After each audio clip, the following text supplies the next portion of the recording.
عندنا النهارده السفر إلى الفجيرة عشان ميزان. كابتن أحمد عنده ميزان وطول. أنتوا بتاخدوا طول وميزان صح؟ وزنه طول بس. بس طول؟ طول بس. وكان أول يوم في اللودينج امبارح تقريبا صح؟ بدأ لودينج امبارح. فعندنا طريق جميل إلى الفجيرة إن شاء الله. راح نروح أول حاجة نجيب وجباته وبعدها نتحرك على الفجيرة بإذن الله. ترقبوا الحرب على المسرح.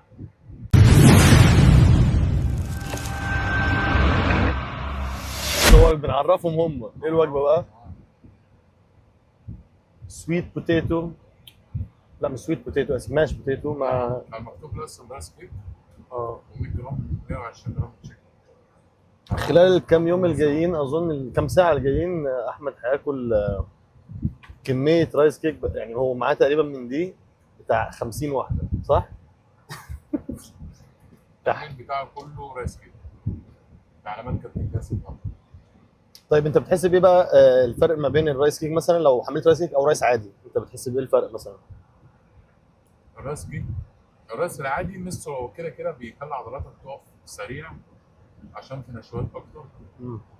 بس الرايس كيك هو برضه رز معلوش اي اضافات، بس معمول بطريقه ناشفه، في نواشف بتخش معدتك فبتخليها تسحب ميه اكتر من الجسم. مم. وده حقيقه انا جربتها اكتر من تجهيزه. وبتحس ان انت معدتك معدتك ملمومه، مش ملمومه ما فيهاش انتفاخ مثلا. باكت رايس كيك 2 فرد واحده حتى مم. 200 جرام 100 جرام معدتك مش هتتنفخ، وبالعكس هتكون مستريح. حلو. تقريبا كام وجبه النهارده عندك؟ تبقى كام وجبه في التحميل يعني؟ هم نفسهم خمسه مثلا سته ولا بيزودوا؟ 5 6. آه. تحميله المحترفين ايه يا جدعان؟ هتشوفوها لايف. صيف ولا شتاء؟ صيف. صيف. ليل ولا نهار؟ ايه؟ طيب تمرين الليل ولا تمرين النهار؟ نهار. تمرين النهار. حلو جاهز فعلا. طيب كارديو سلم ولا كارديو مشاية؟ في الانجاز سلم. مهم. طيب عربيات ألماني ولا صيني؟ طبعا لا يعلى عن الالمان، لا يعلى عليه. اوكي. يعني هتيجي هنا هتيجي هنا، بس كل حاجه على حسب البادجت بس. بس لو سعر معقول، لا الصيني هو الطب دلوقتي كسعر الصراحه. اوكي. آه خلينا نسأل سؤال تاني. طيب مشروبات غازية ولا عصاير؟ مشروبات غازيه طبعا، بالنسبه لي هتكون افيد. الدايت طبعا. اوكي. مشروبات الدايت العصاير بتكون مضره اوكي. للاسف. طيب آه أسماك ولا لحوم؟ لحوم. اوكي. أوروبا ولا الخليج؟ أنت رحت أوروبا ورحت الخليج. رحت وأمريكا. مش قوي. امم آه، دول الخليج، الامارات طبعا. الإمارات. مش عشان انا بس فيها، بس صراحه انا لفيت بلد لا يعلى عليه صراحه في كل حاجه. طيب لو خيروك حاليا بقى آخر سؤال، المركز الأول في بطولة الفجيرة ولا المركز الأول في بطولة فينوس؟ إيه اللي بالنسبة لك أقوى؟ بالنسبه لك هو كشو، انا بتكلم الحقيقه آه كشو عادي. بينوس، لان الشو بتاعه بيلعب على السوشيال ميديا اكتر. مشاهير اكتر بتيجي من على مستوى العالم كلها بينوس. وانا بقول الحقيقه يعني مش فاحنا كلنا عارفين الحقيقه، هو بينوس بيشتغل على السوشيال ميديا انترناشونال على العالم كله، بيجيب ابطال العالم. الفجيره انا شايف ان هم مقصرين في النقطه دي، اللي هم مش شغالين على السوشيال ميديا. هي البطوله يعني بطولة بتتعمل، قوية جدا بطوله ومسرح قوي حلوه جدا. قوي، مسرح حلو قوي. الفجيره انا بحب من احلى المسارح اللي بتتعمل فعلا في الامارات، ومسرحها احسن من بينوس يعني كمسرح احسن. أوكي. بس كبطوله كتوتال أوفر أول. كتوتال بينوس أوكي. تمام. بس انا اتمنى الفجيره يشتغلوا على السوشيال ميديا، يعني اتمنى. إن شاء الله. ثانك يو أخي العزيز أحمد مع فقرة حلوه أي الفقره دي فقرة والله. لذيذة لا لا صح؟ والله حلوه. أنت بتشرب كم لتر اليوم حاليا؟ كم لتر في اليوم؟ إيه؟ بدأ صحيح. انت في الاول كنت 6 لتر. اولمبيا.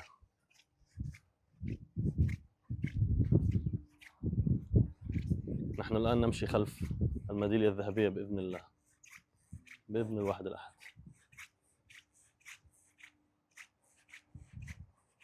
اخر مره رحت بطوله يا شباب كانت بطوله احمد علي في مصر. كنت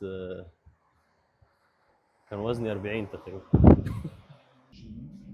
المسرح، شوف المسرح ما شاء الله، والله مسرح ممتاز خيالي. حلو حلو حلو. قلت لكم تجهزوا للحرب، شوفوا حاطين لكم جنود، في حرب حتصير.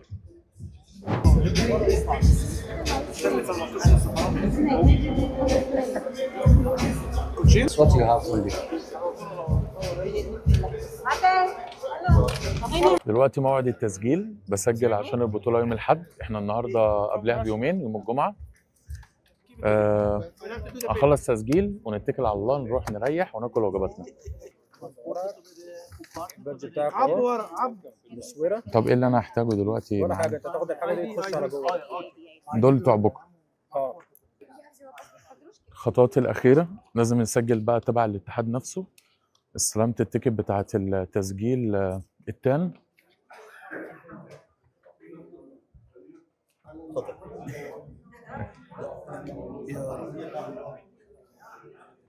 يا سلام عليك، سكر لي اجرك كابتن، خذ لي نفس يا محترف. انزل يا فندم حبيبي. 177 ونص. ايه ده؟ طولت انا، طولت والله تصدق فرحان. انا 176 السنه اللي فاتت، دلوقتي بقت 177. شكرا.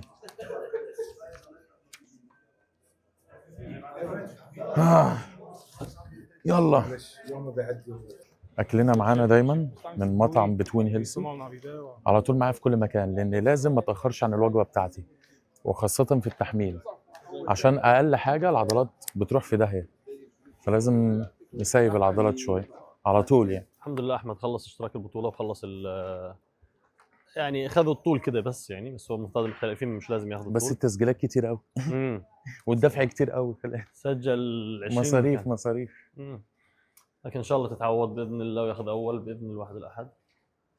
ومتجهين حاليا الى لسه التلويت شغال، نشوف. ايوه حريقه ان شاء الله، ان شاء الله شغالين. حاليا متجهين الى المنزل والراحه. وبعد الراحه في تمرين النهارده، بس بوش كده يعني خفيف، تحريك للعضل، تفويق عشان ندخل كل الاكل العضلات على طول. ان شاء الله خير. انت نفسيا تمام؟ الحمد لله. الحمد لله، هذا اهم شيء. اهم شيء النفسيه. خرجنا من التكييف الى الحر، احنا في عالم اخر بره بنتشوي بره. طيب بكره ان شاء الله حيكون حياخذ الرقم طبعا، والميتنج تبع اللاعبين. الميتنج بيبقى حلو الصراحه. طبعا الميتنج هنا بيبقى شو حلو، بيبقى فيه تحدي برضه على المسرح كده، وبينقوا كام واحد كده نعمل شو حلو. انا بحب الشو طبعا، بحب اطلع، ما بحبش استخبى يعني. خلاص انت اللي ذاكر اللي عندك. ايوه بالظبط. احنا بنتعب عشان نوري اللي عندنا، صحيح، مش عشان نستخبى يعني. لا بس انت ما شاء الله باكج حلو يعني، التجهيزه هذه ان شاء الله. لسه كمان التلويد كل يوم بيفرق، كل ساعه بيفرق، كل وجبه بتفرق فعلا. الحمد لله. في مطعم جايب لنا جايبين من عنده الكيك والكنافه والحلويات اللي بعد البطوله، على اساس نعمل عليها ريفيو، راح ينزل على الانستغرام ان شاء الله. دشوا على صفحتي انا واحمد شوفوا الريفيو القاتل على السويتس.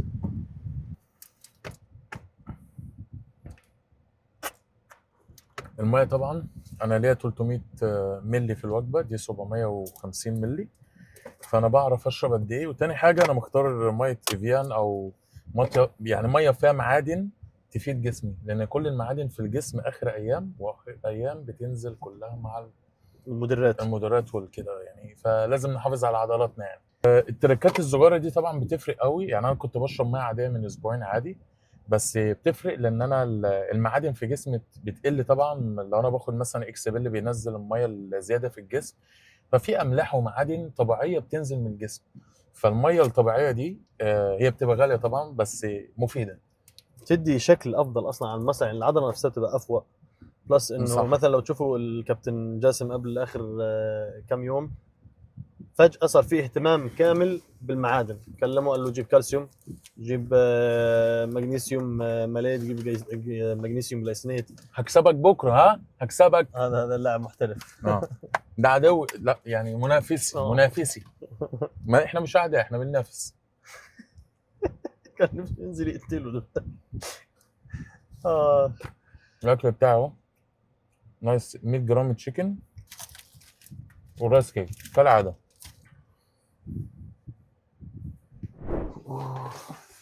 خش يا صاحبي. بسم الله. هلا هلا. وقت الراحه، وقت السويت، جاهزين بكل حاجه. وصلنا الحمد لله.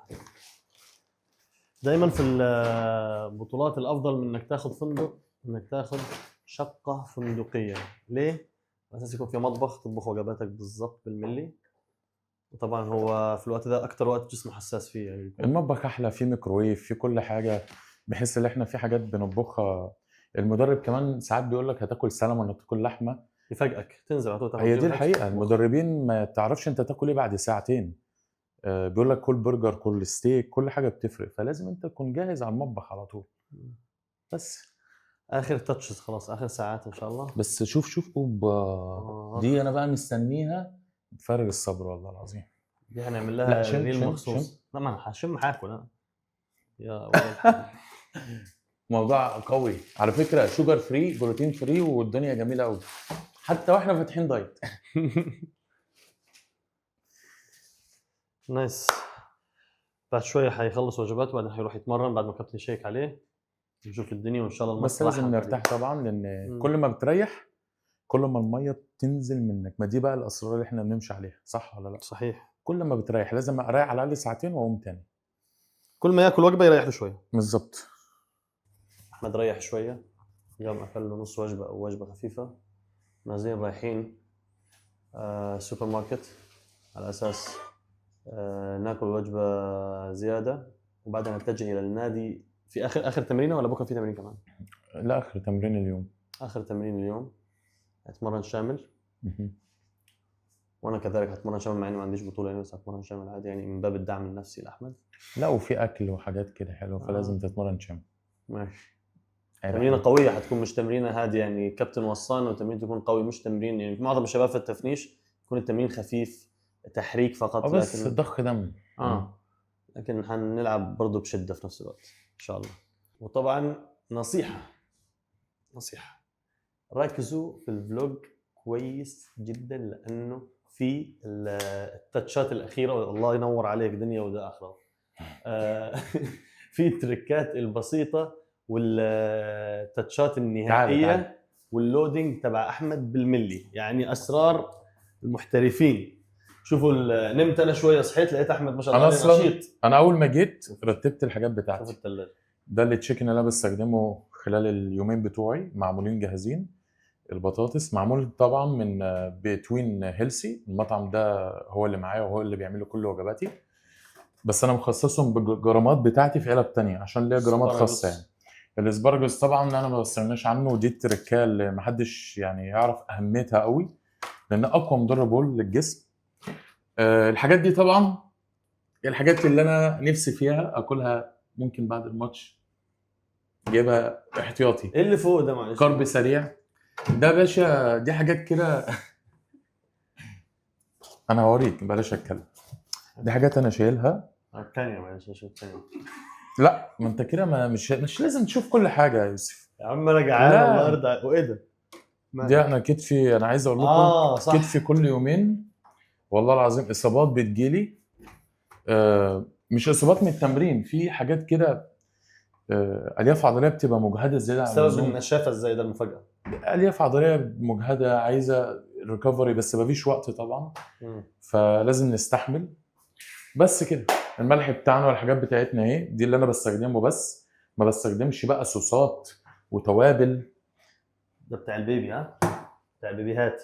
ده بتاع البراند ده بتاع لكن- ديبي اصلا. لكن بيستخدم في تفنيش بطوله او في لودنج بطوله كمال اجسام محترف عادي جدا. ففي اسرار ممكن الواحد ما يكونش يعني واخد باله منها اصلا. من اقوى الشركات اللي هو كريم اوف رايس اللي احنا بناكله، بس ده طعمه جميل جدا، جلوتين فري وزيرو شوجر والكلام ده. وخفيف على المعده جدا وعلى خفيف للأطفال. قوي، مم. لان اي حاجه للاطفال لازم ما تاذيش معده الطفل. يعني الطفل معدته حساسه، جسمه حساس اصلا. صحيح. تمام. في حاجات الاطفال 100% بتبقى طبيعيه اكتر. بس ودي التوابل بتاعتي ملح واعشاب طبيعيه. السؤال بقى مهم جدا حاليا. يسأل. الفجيرة فيها مطاعم حلوه. هو ده سؤالي بقى، يعني انت ده شايف السؤال المسجد ده الصح. قد ايه؟ المسجد ده ما شاء الله كبير قوي. ما شاء الله. انا صليت تبارك بيه الرحمن. الجمعه السنه اللي فاتت في قبل البطوله. ما شاء الله كبير قوي فعلا.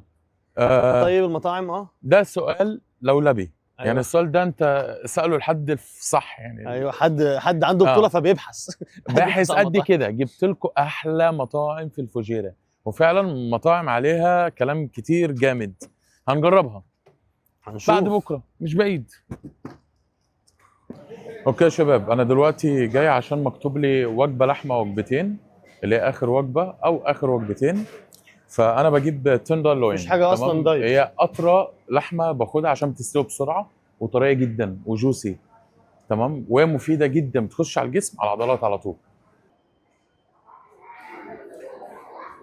ماشي. انا بس ايه يعني، باكل وبنام باكل وبنام.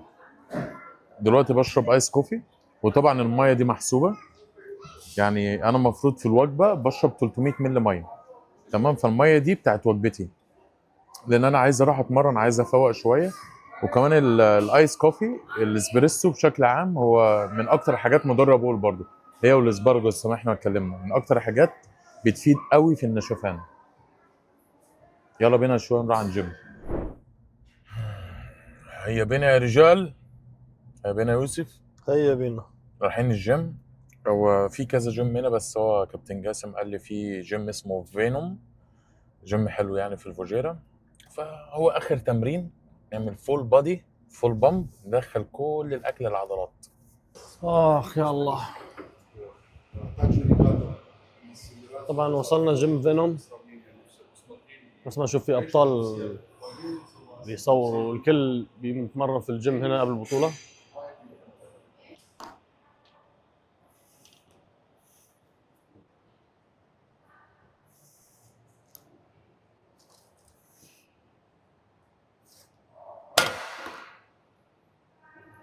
ندي تسخينه كده حلوه شويه، عضلات لسه نايمه.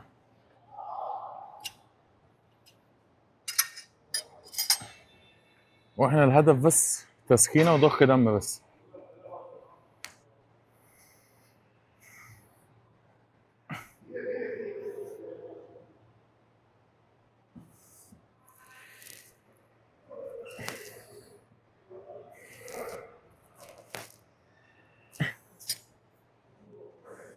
عندي وجع في الشولدر جاي في وقت اخر يومين، على حظي شويه.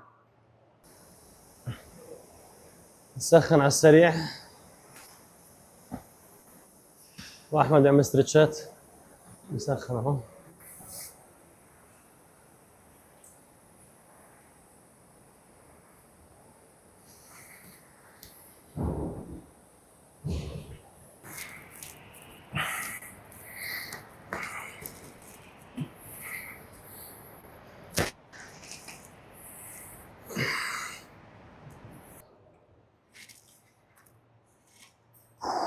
يلا لاست داي. شعور كده يا يوسف، اخر تمرينه كده قبل البطوله.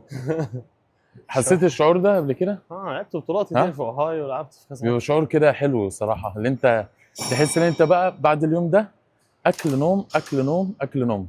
احنا اخر مره عملتها، بس كانت تمرينه بقى حلوه قوي، ليه كنا تيم كبير. ايوه كان اشكناني معانا، محمد الراشد، شباب كلهم في اوهايو. عاش ان شاء الله.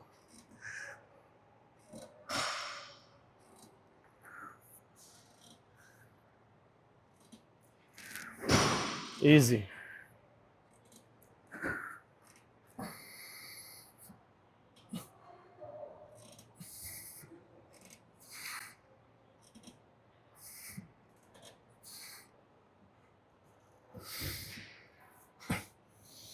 نفس ما نشوف الوزن مش واو، لكن يقدر هو يشيل اكثر، لكن هو بيعتمد حاليا على رينج اوف موشن والتيمبو، البطء. حاول يخلي العضله تمسك دم، ضخ دم.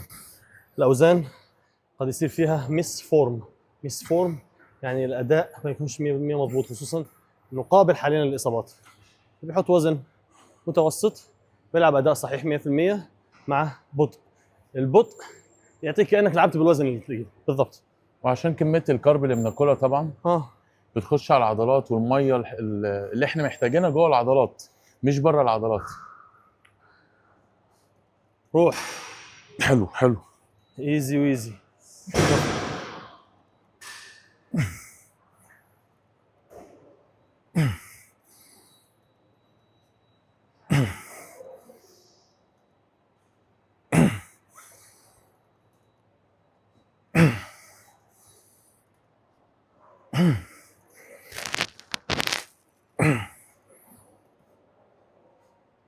عاش.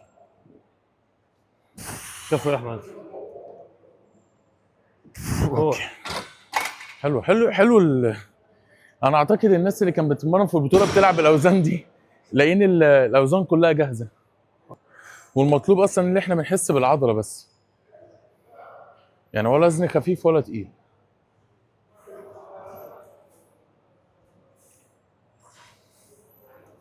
طبعا يوسف الوزن بالنسبه له خفيف، يعني محمل كارب عادي. محمل ايه ده؟ انت بتنام وبتصحى على كارب. انت ناقص في الحلم، جوه الحلم اكيد بتاكل كورن فليكس.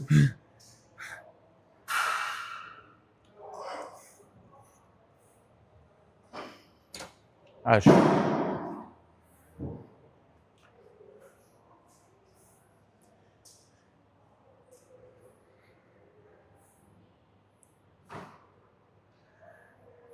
بس شعور جميل قوي يا جماعه ان الواحد مثلا تكون زيرو كارب او كارب قليل قوي، وتيجي تفول جسمك بالكربوهيدرات النظيفه. طبعا بتحس كده ان انت بتفول اكن سياره مثلا من غير بنزين، ما هتمشي ازاي؟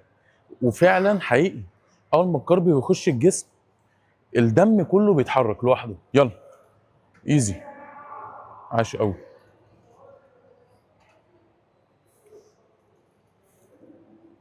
جامد.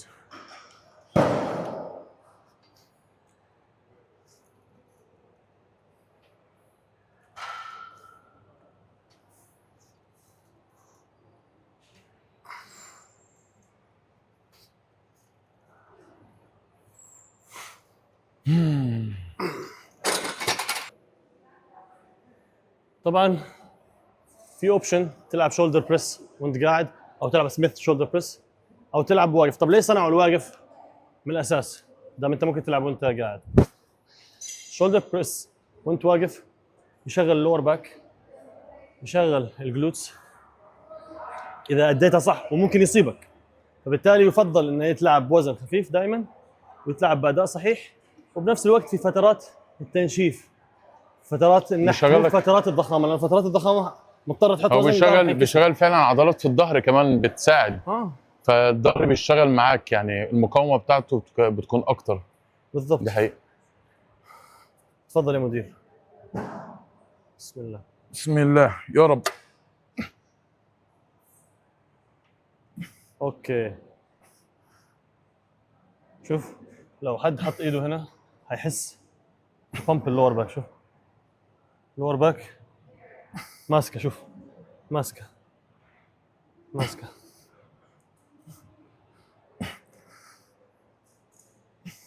بس حذاري من الاصابات، يعني انا ما انصح فيه ابدا الشباب المبتدئين، ابدا ابدا ابدا يعني.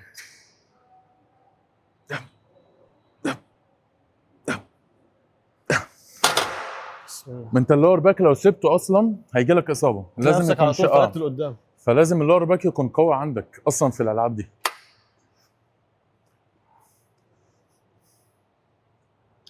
احنا ليه بنبلغ الناس ان انت لازم تلعب لور باك؟ لان اكتريه اللعيبه مش بس في بطولات اللايف ستايل، انا بلاحظ الكلاينت والناس دي ما بتلعبش اللور باك، فدي من اكتر الحاجات اللي بتجيب لك اصابات. تيجي تحمل وزن خفيف زي جهاز زي ده تجيلك اصابه، تجيب ازازه ميه بس من تحت من الارض تجيلك اصابه. فاللور باك نقطه مهمه قوي يعني صراحه. مفيش حاجه تانية تتشرب. اعمل ايه عطشان؟ كان بيشرب 3 كيلو كارب في التمرين يوسف. اتكنسل. لا ولسه ده في حاجات كتيره تتكنسل. كان 75 جرام كارب في التمرين. طبعا 75 جرام مش رز، يعني في ناس تحسبها انه 75 يعني 75 جرام من وزن، 75 نت كارب. نت يعني كارب دي ثلاث حاجه سكوبات تانية. سكر. 3 ماشين باك سوبر دلوقتي، 3 ماشين جنب بعض صراحه حلوين قوي. شولدر جانبي ترابيس مع بعض برضه.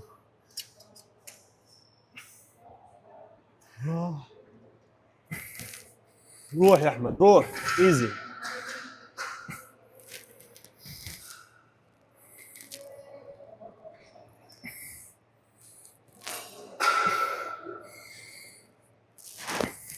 يا الله.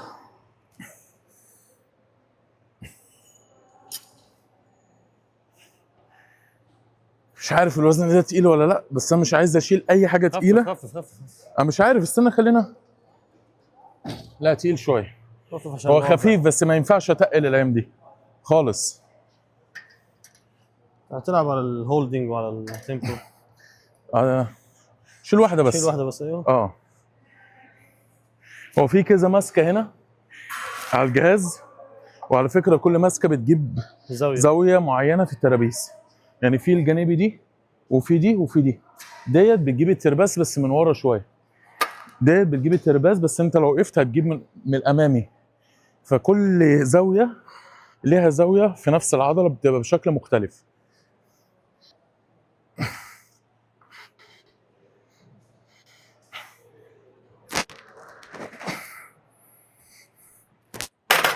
واهم حاجه تلعبوا اداء، مش اللي هو جو مراجيح. تمام؟ الاداء عشان تستفاد بيه. عدى 3 ثواني تنزل، عدى تنزل بطيء كمان. عاشا. الترابيز شدد بدون ما اتمرن. لا جهاز حلو. خلينا نجرب الزاويه الثانيه. دي زاويه اوسع شويه، فالزاويه الاوسع بتجيب لك ضيق، بتجيب العضله من فوق من لحد رقبتك من فوق. فهو ده الاحساس اللي انا حاسه. على فكره الزاويه الواسعه دي تفوز، يعني كل ما بتوسع ايديك كل ما بتقفل فوق. لا قويه الصراحه. واو. عاش. روح.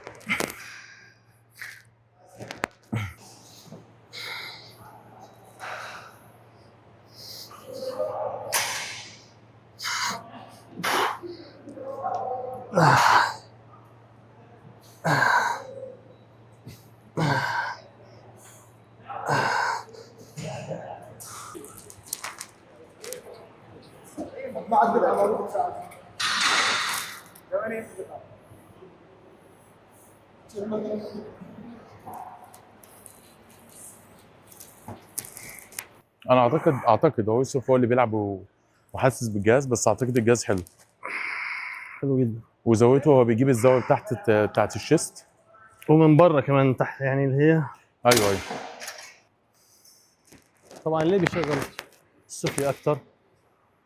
انك مايل لورا وما بتزقش لفوق، انت بتزق للامام، وبالتالي زي بالظبط لما تكون تلعب البار السفلي.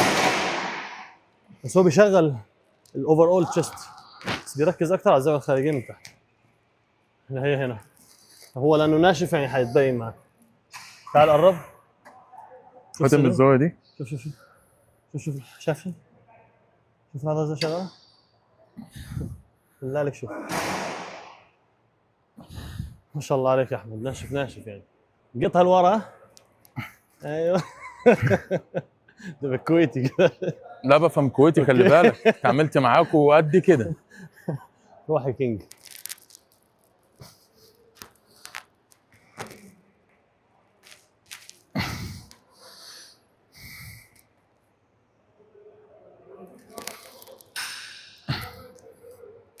عاش جدا.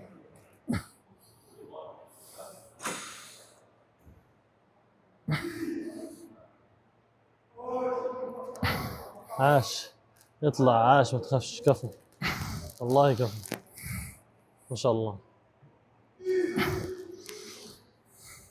النيجاتيف بتاع احمد جميل ما شاء الله عليه، تحس بترجع باحترافيه. بحبها قوي في الشيست بحس ان النتيجه بتاعتها كفو. لان انا واخدها من اولد سكول ارنولد. ايوه ارنولد ملك النيجاتيف.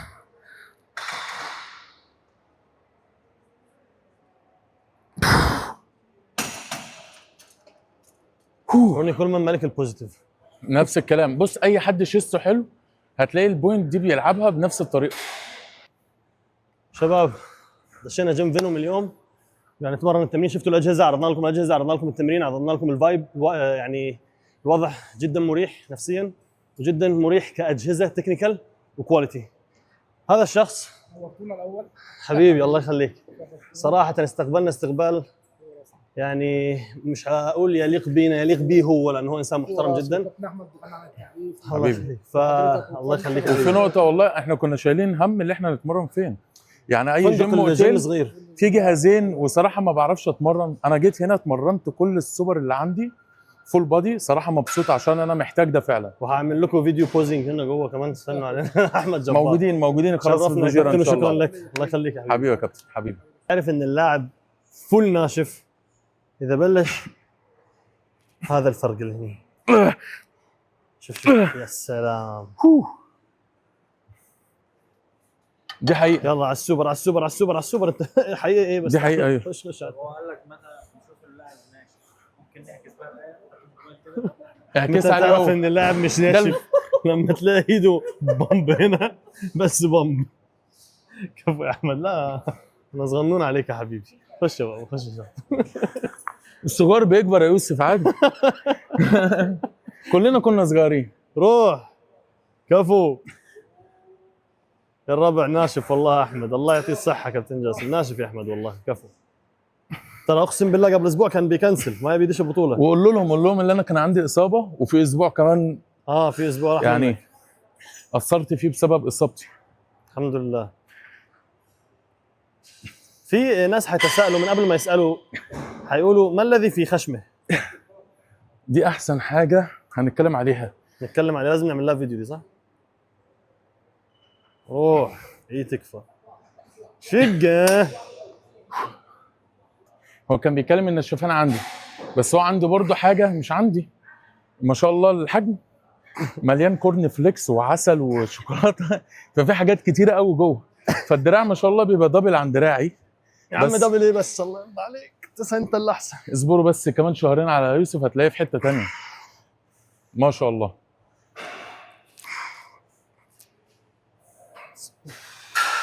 يا معين عاش. يلا اللي بعده. على التراي. بسم الله.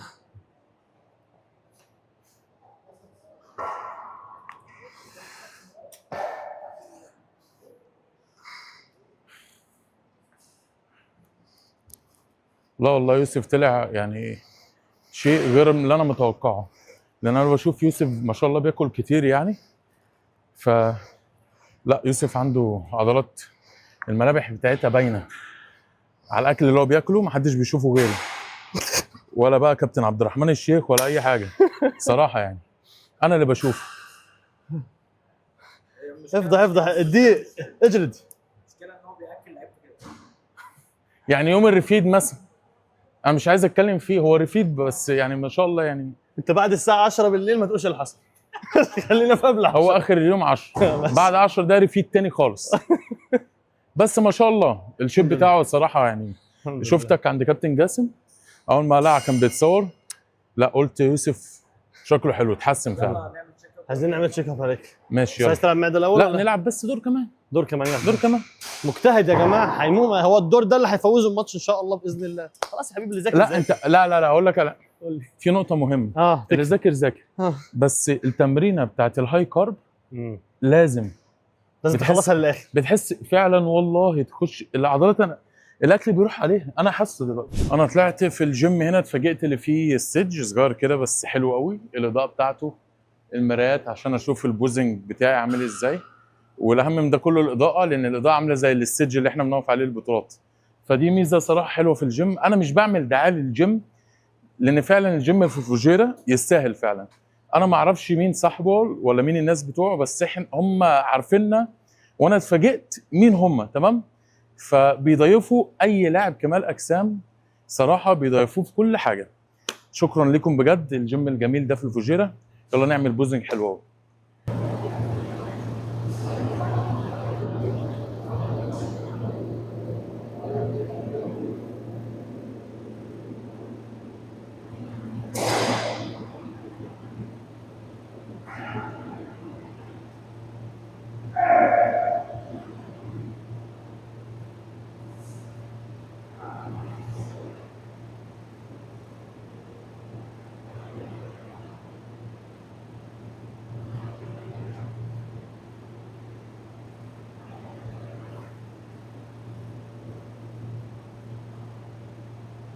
طبعا بعد المحاضره اللي اعطاني اياها كابتن حازم الله يعطيه الصحه والعافيه، انها حصاد وكلام. المهم احنا حصدنا اليوم تمرينه قويه جدا في فينوم جيم، وهذا محترفنا جاهز، اموره طيبه. اعطوهم واحده بوز. صورت البوز؟ عملت بوزنج قد كده. ممتاز. انا اشوف انه يعني في سحبه كمان شويه يعني جلد على يعني فعليا باقي له 5 مرات يدخل الحمام وخلاص يفضي ميه بس. تمام، اتوقع 5 6 مرات كمان وخلاص تكون فضيت ميه. وكمان لسه في سحبه بكره، دي السحبه الاخيره.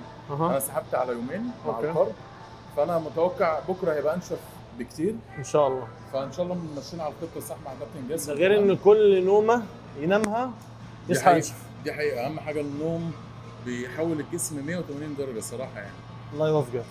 ماشي. انا عشان لازم في وجبات عندي، وانا اصلا مشتاق ان انا اكل لحمه ستيك صراحه، طالما في اسرار. انا بقالي بتاع اسبوعين او 3 اسابيع زيرو كارب اصلا، فدلوقتي انا مستني الوجبه دي بفارغ الصبر. تعال نروح احنا عايزينهم يشوفوا كل وجباتك، كل وجباتي بالتفاصيل على فكره. حتى وقلت اللود. ليوسف اللود كله بكل تفاصيله، باقل تفاصيل، باخد ايه مع الوجبات، بعد الوجبات قد ايه ميه، كل ده هيبان مع يوسف على فكره. مش اي حد يعرف الحاجات دي فعلا. تريكات من ناس خبره صراحه يعني. يلا بينا نشوف نروح ناكل ايه. يلا ليتس جو. الوجبه بعد التمرين صراحه من كتر ان انا جعان مش قادر ان انا استنى اصور، بس انا باكلها دلوقتي. برضو الهدف ايه هي؟ انا عندي وجبه لحمه برضو بعد كده، فعايز عقبال ما اروح الماركت واعمل الشوبينج عشان اجيب اكلي، فيكون عدى ساعه ونص عشان اكل الوجبه الثانيه. فقلت اما اكلها وانا سايق. هي دي حاجه البادي بيلدر، تسوق تاكل تطير بتاكل، فلازم تاكل وجبتك في ميعادها. يلا بينا. انا بجيب كل حاجه انا محتاجها ومش محتاجها، يعني انا مش مدخل بيض دلوقتي. دي اللي انا مستنيها في فرق الصف واكلها بعد شويه. اللحمه التندرلوين جبت واحده امبارح، للاسف كانت بايظه. الحمد لله كان ده بعد البطوله. دي نفسي فيه اصلا. دي حاجات كده احتياطي، مش جايبها بشكل اساسي. باك ستيج ساعات بحتاج حاجه كده سكر سريع او حاجه زي الجيلي كولا والكلام ده، فدي التريكات يعني. فالفكره انا مش بجيب حاجه نفسي فيها، حاجه اللي نفسي فيها فعلا بعد البطوله. الحاجات دي مالهاش علاقه بالبطوله، دي بعد ان شاء الله ما نفوز كده ونفرح ناكلهم سوا انا وحازم بس. حازم لا، يوسف لا. يوسف لا، سوري. انا وحازم. خد الحاجه دي كمان. تمام. فهنا قفلنا. عندك ده ايه؟ دي الحاجات برضو انا دايما بقول ده شيبس الملح، انا بحتاج برضو باكل سلج ملح سريع. ف شيبس الملح اوريجينال من غير اي حاجه.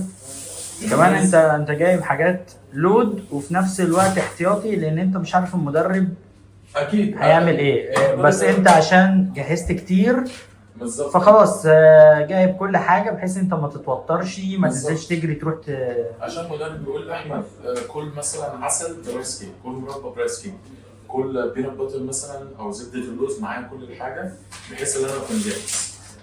تمام. ده تركي مش عايزها دلوقتي. السكر الستيفيا اللي انا بحتاجه على طول في الصبح بستخدمه.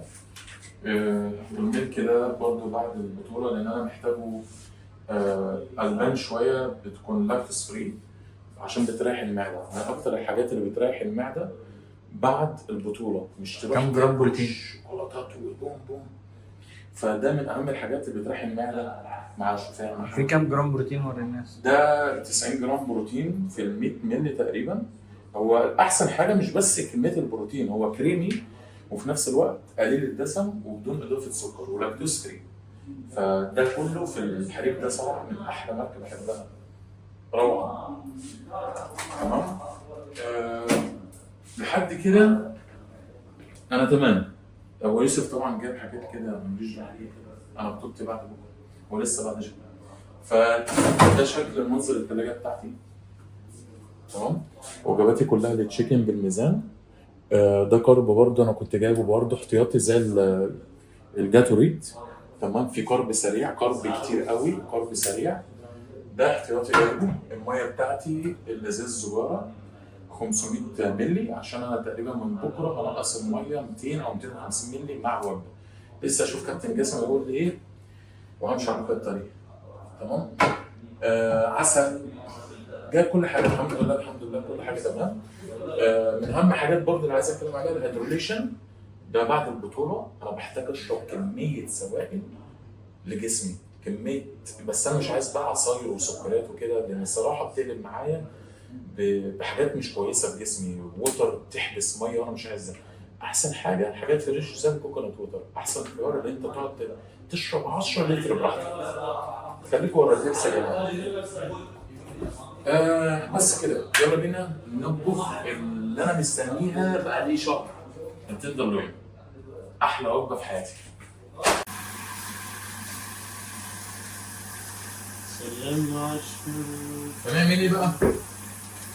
انا بحب الاختراع ده قوي اللي احنا هو طبعا المفروض فيه زيت سبراي.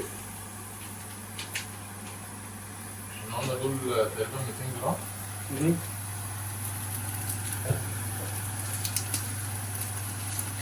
فانا نوعيا ممكن اروح شويه بس كده. عايزك تشرب.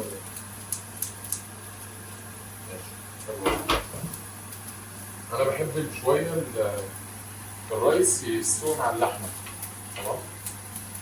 بحيث حتى اللحمه لو فيها فات اصلا بينزل مع الرز بيعملوا ميكس حلو. حتى السلمون نفس الطريقه. السلمون اللي انت بتطبخه مع الرز كده من احلى الوجبات في حياتي في الدايت. طب انت ليه ما بتلوتش برجر وبطاطس وماكدونالدز؟ انا بصوا انا لعبت بطولات كتيره في حياتي وجربت تلويت برجر بيتزا، جربت كل حاجه. بس احلى حاجه مريحه عشان معدتك تكون. انا واقف اهو معدتي مش طالعه بره. يعني في ناس مثلا مع احترامي للكل تلاقيه واقف عضلات بطنه ومعدته طالعه عامله كده. انا واقف عادي طبيعي.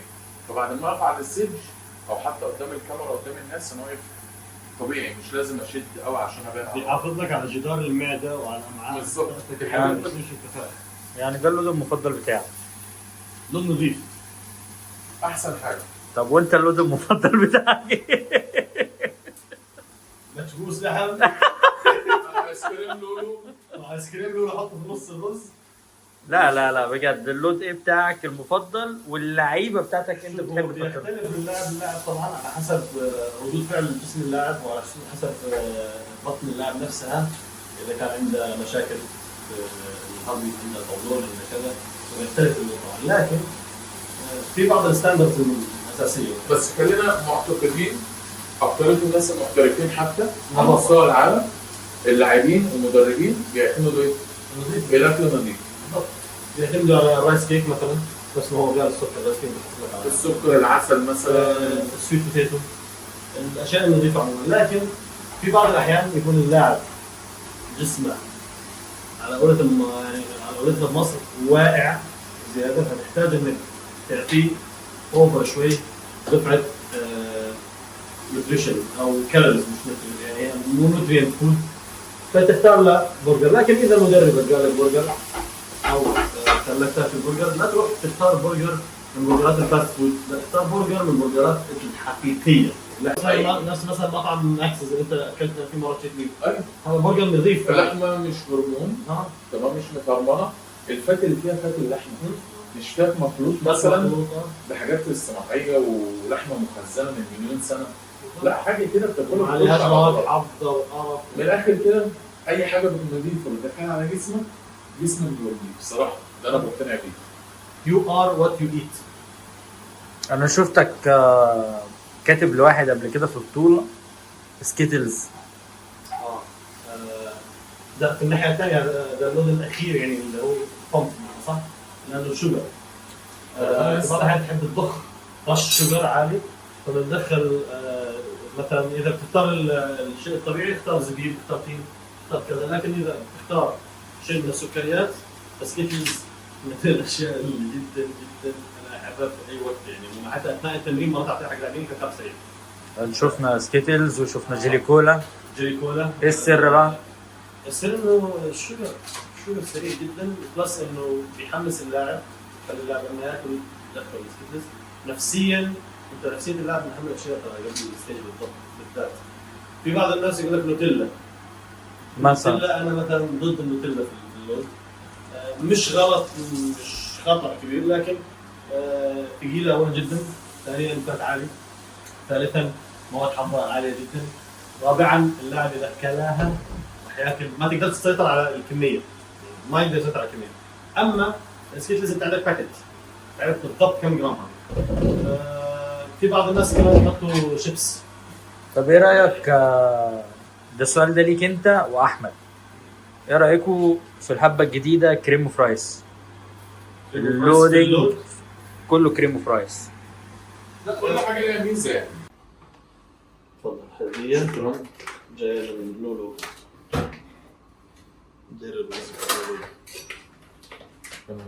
طب احمد بيعمل ايه طيب يعني؟ انا بعمل ايه؟ يعمل وجبة الفاينل ليج وجبة؟ اوكي احنا بدناش نفهم معنا. المفروض نجيب الرشة تصدق؟ ما انا عشان كده قلت له اوكي. طيب من ضمن الاسباب اللي بعض المدربين بيحطوا اللحم في اخر الوجبات، اولا مواضيع الامتصاص ضد الجسم الفتره طويله، ثانيا مدعم للدهون. طبعا دهون اللحم دهون صحيه. صح. الراجل ده بيتكلم كلام ده صح. البتاع ده بيشتغل ازاي؟ شوف الله الله الله، انه لازم احلى حاجه. طبعا حاليا احمد يا جماعه في اسعد اوقات حياته. بلش الاول يوم زي يوم كم صار لك مش ماكل لحم يا احمد؟ ده بقالي بتاع شهر تقريبا.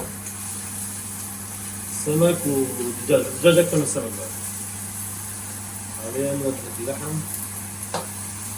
ملح خفيف طبعا. انا رايح اصلا الستيك دي مش محتاجه تحط فيها، هي طعمها حلو بس شويه ملح فلفل اسمر طعمها جميل. هي الطريقه المثلى للستيك بالظبط. بس ده الوش اللي استوى خلاص، الوش الثاني بيستوي عليه شويه. طيب سؤال لاحمد، بتحب الستيك ميديوم ويل ولا ويل دون ولا ميديوم ويل؟ لان التندر لوين صراحه احسن حاجه تتاكل وهي جوسي شويه، ما ينفعش ان انت تسويها قوي. عدد المصادر شيء مطلوب، ان كله كريم وبرايس مش صح، مش من وجهه نظري اصح شيء.